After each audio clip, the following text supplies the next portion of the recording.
Hello there everyone, welcome back to our channel again. In today's quick video, you're going to see how to make or enable voice chat on Roblox.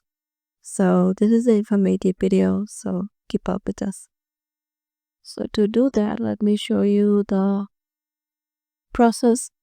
It is eligible. Certain bus users must be for phone number verified or ID verified to see the voice chat option in their privacy settings page. Voice chat is not enabled by default. So to enable your voice chat, follow the instruction below. Go to your account settings, then go to the privacy tab.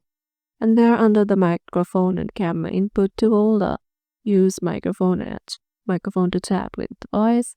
Selector to on and tool will turn from gray to green, indicating that voice chat has been enabled for your account.